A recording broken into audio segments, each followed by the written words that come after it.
ஈழத்து சினிமாவில் மற்றொரு சிறந்த அத்தியாயம் IBC தமிழ் பெருமையுடன் வழங்கும் பொம்மை செப்டம்பர் 19 முதல் நாடளாவிய திரையரங்குகளில் வெற்றி நடை போடுகிறது. காணத் தவறாதீர்கள்.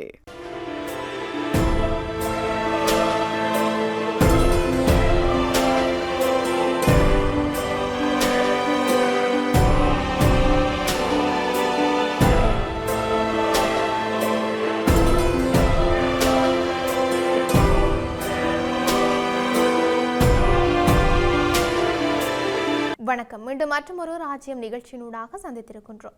காசாவின் 2 ஆண்டு போரை முடிவுக்கு கொண்டு வரும் வகையில் போர் நிறுத்த உடன்படிக்கையின் கீழ் ஹமாஸ் அமைப்பு உயிருடன் உள்ள அனைத்து பணிய கைதிகளையும் விடுவித்ததோடு பணிய கைதிகளின் உடல்களையும் இஸ்ரேலிடம் ஒப்படைக்க ஆரம்பித்திருக்கின்றது. அதேபோன்று பணிய கைதிகளுக்கு பகரமாக இஸ்ரேலிய சிறைகளில் இருந்து நூற்றுக்கணக்கான பலஸ்தீன கைதிகளை இஸ்ரேல் விடுவித்தும் இருக்கின்றது.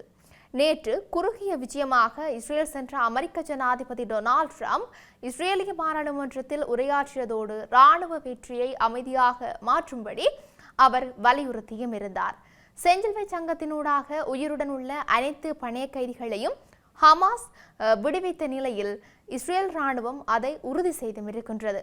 பணைய கைதிகளின் விடுதலையொட்டி டெல் அவிவில் உள்ள பணிய கைதிகள் சதுக்கத்தில் ஆயிரக்கணக்கான இஸ்ரேலியர்கள் ஒன்று திரண்டு கொண்டாட்டத்தில் ஈடுபட்டும் இருந்தார்கள்.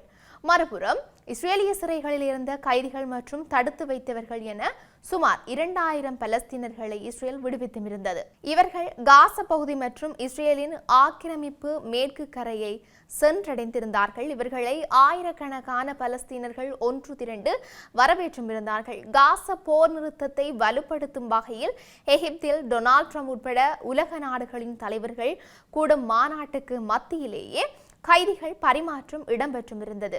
வானம் அமைதியாகியுள்ளது. துப்பாக்கி சத்தங்கள் அமைதியடைந்துள்ளன. சைரன் ஒலியும் அமைதியாகியுள்ளது. புனித பூமியில் சூரியோதயத்திற்கு மத்தியில் இறுதியாக அமைதி வந்துள்ளது என்று இஸ்ரேலிய பாராளுமன்றத்தில் உரையாற்றிய ட்ரம்ப் தெரிவித்திருந்தார். இஸ்ரேல் மற்றும் பலஸ்தீனர்களின் கொடிய கனவு முடிவுக்கு வந்திருப்பதாகவும் அவர் தெரிவித்திருந்தார். இப்போது போர்க்களத்தில் பயங்கரவாதிகளுக்கு எதிரான இந்த வெற்றிகளை முழு மத்திய கிழக்குக்கும் அமைதி மற்றும் சுபிட்சத்திற்கான இறுதி பரிசாக மாற்ற வேண்டிய நேரம் வந்துவிட்டது என்று சொல்லி அவர் தெரிவித்திருந்தார். இஸ்ரேல் விஜயத்தை தொடர்ந்து ட்ரம்ப் அமைதி மாநாட்டில் பங்கேற்பதற்காக எகிப்தை நோக்கி பயணமாகியிருந்தார்.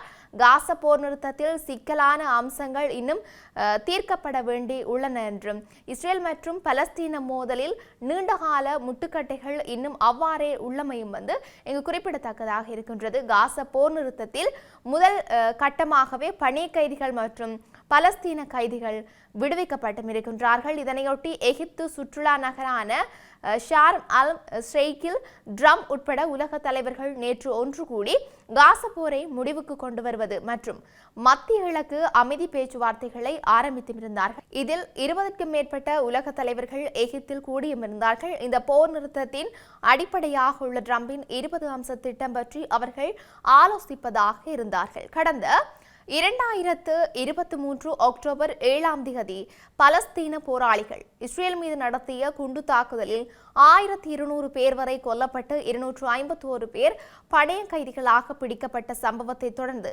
வெடித்த காசா போர் நடந்த 2 ஆண்டுகள் நீடித்த நிலையிலேயே தற்போது போர் நிறுத்தம் எட்டப்பட்டும் இருக்கின்றது. இஸ்ரேலின் உக்கிர வான் தாக்குதல்கள் மற்றும் தரைவழி படை நடவடிக்கைகளால் காசா பகுதி சின்னாபின்னமாக்கப்பட்டிருப்பதோடு இந்த தாக்குதலால் காசாவில் 67,000க்கும் அதிகமான பலஸ்தீனர்கள் கொல்லப்பட்டும் இருந்தார்கள்.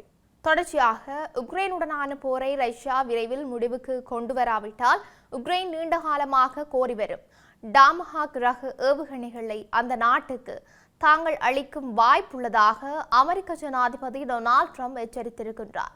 காசா போர் நிறுத்தம் தொடர்பாக இஸ்ரேல் நாடாளுமன்றத்தில் உரையாற்றுவதற்காக அந்த நாட்டுக்கு சென்று கொண்டிருந்த போது தனது ஏர்ஃபோர்ஸ் ஒன் விமானத்தில் இருந்தபடி அவர் செய்தியாளர்களிடம் பேசினார். அப்போது அவர் கூறியதாவது: உக்ரைனுடன் போர் நிறுத்த ஒப்பந்தத்தை மேற்கொள்ள ஜனாதிபதி விளாடிமிர் புடின் தலைமையிலான ரஷ்ய அரசுக்கு கூடுதல் அழுத்தம் கொடுப்பேன் என்றும் அதற்கு போரில் மாற்றத்தை ஏற்படுத்தக்கூடிய முக்கிய ஆயுதம் ஒன்றை உக்ரைனுக்கு அளிக்கும் விவகாரத்தை கையில் எடுப்பேன் என்று சொல்லி சொல்லியும் போரை உடனடியாக முடிவுக்கு கொண்டு வாருங்கள், இல்லை என்றால் நான் உக்ரைனுக்கு டாமஹாக் ஏவுகணைகளை அனுப்புவேன் என்று புடினிடம் நான் எச்சரிப்பேன் என்று சொல்லியும், டாமஹாக் ஒரு அற்புதமான ஆயுதம், அதற்கு தாக்குதல் திறன் மிகவும் அதிகம், அந்த ஆயுதம் உக்ரைன் கைகளுக்கு சேர்வதை ரஷ்யா ஒருபோதும் விரும்பாது, அந்த ஆயுதத்தை நாங்கள் உக்ரைனுக்கு அனுப்பலாம், அனுப்பாமல் கூட போகலாம், ஆனால் அந்த விவகாரத்தை முன்னெடுத்து செல்வது மிகவும் அவசியம். ரஷ்யாவின் ஆக்கிரமிப்பு தாக்குதலை முடிவுக்கு கொண்டு வருவதற்கு டாமஹாக் ஏவுகணை விவகாரம் முதல் படியாக இருக்கும் என்று சொல்லியும் அவர் தெரிவித்திருந்தார். தொடர்ச்சியாக காசா அமைதி திட்ட வரலாற்று ஒப்பந்தத்தில் முதல் நபராக அமெரிக்க ஜனாதிபதி டொனால்ட் ட்ரம்ப் கையெழுத்திட்டுள்ளார். எகிப்தின் ஷர்ம் எல் ஷேக் நகரில் நடைபெற்ற வரலாற்று முக்கியத்துவம் வாய்ந்த கூட்டத்தில் இந்த வரலாற்று நடவடிக்கை முன்னெடுக்கப்பட்டிருக்கின்றது. இதன்போது காசாவுக்கான சர்வதேச அமைதி ஒப்பந்தம் முறைப்படி கையெழுத்திடப்பட்டும் இருக்கின்றது. இந்த வரலாற்று ஒப்பந்தத்தில் முதல் நபராக அமெரிக்க ஜனாதிபதி டொனால்ட் ட்ரம்ப் கையெழுத்திட்டிருக்கின்றார். அதன் பின்னர் இந்த ஒப்பந்தம் கிட்டத்தட்ட 3000 ஆண்டுகள் எடுத்துக்கொண்டது. இதை நம்ப முடிகின்றதா? இந்த ஒப்பந்தம் நிச்சயமாக நிலைத்திருக்கும் என்று ட்ரம்ப் நம்பிக்கை தெரிவித்தும் இருக்கின்றார். ட்ரம்பை தொடர்ந்து துருக்கி ஜனாதிபதி எர்டோகன், எகிப்து தலைவர் ஆகியோர் ஒப்பந்தத்தில் கையெழுத்திட்டும் இருந்தார்கள். இதற்கிடையில் அமைதி ஒப்பந்தம் குறித்து ஊடகங்களிடம் பேசிய ட்ரம்ப் இது உலகிற்கே நம்ப முடியாத நாள் என்று சொல்லி தெரிவித்தும் இருந்தார். அத்துடன் இந்த ஒப்பந்தம் வெற்றிகரமாக செயல்பட்டால் மத்திய கிழக்கில் ஏற்பட வாய்ப்பு இருக்கும் 3ஆம் உலக போர் தடுக்கப்படும் என்று அவர் தெரிவித்துள்ளமையும் இங்கு சுட்டிக்காட்டத்தக்கது.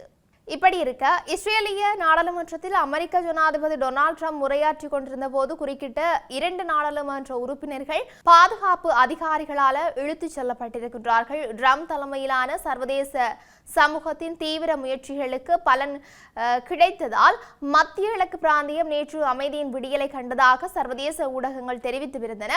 இஸ்ரேல் பாலஸ்தீன போர் மோதலுக்கு இடைநிறுத்தம் கொண்டு வருவதற்கான அமைதி திட்டத்தை செயல்படுத்துவதன் போது இது நடந்தேறியது. அதன்படி 2 ஆண்டுகளாக ஹமாஸால் பிடித்து வைக்கப்பட்டிருந்த இஸ்ரேலிய பணிய கைதிகளில் 20 பேர் மட்டுமே இன்னும் உயிருடன் இருந்த நிலையில் அவர்களை ஹமாஸ் இன்று, அதாவது நேற்றைய தினம், இஸ்ரேலிடம் ஒப்படைக்க நடவடிக்கை எடுத்திருந்தது. 2 ஆண்டுகளாக எதிர்பார்க்கப்பட்ட இந்த வரலாற்று நிகழ்வு இஸ்ரேல் முழுவதும் பல இடங்களில் நேரடியாக ஒளிபரப்பப்பட்டிருந்ததோடு ஆயிரக்கணக்கான இஸ்ரேலியர்கள் தங்கள் கண்களால் அதை காண முக்கிய நகரங்களில் கூடியும் இருந்தார். இதன்படி குறுகிய வரலாற்று நிகழ்வில் கலந்து கொள்ள அமெரிக்க ஜனாதிபதி டொனால்ட் ட்ரம்ப் நேற்றைய தினம் 4 மணி நேர குறுகிய பயணம் இஸ்ரேலுக்கு சென்றிருந்தார். அப்போது இஸ்ரேலிய நாடாளுமன்றத்தில் விசேட உரையொன்றையும் ட்ரம்ப் ஆற்றியிருந்தார். இவ்வாறானதொரு பின்னணியில் இஸ்ரேலிய நாடாளுமன்றத்தில் ட்ரம்ப் உரையாற்றி கொண்டிருந்த போது குறுக்கிட்ட 2 எம்பிக்கள் அவரை கடுமையாக விமர்சித்து பாலஸ்தீனத்தை அங்கீகரிக்குமாறு கூச்சலிட்டிருக்கின்றார்கள். பின்னர் ஓஃபர் ஹாசிப் மற்றும்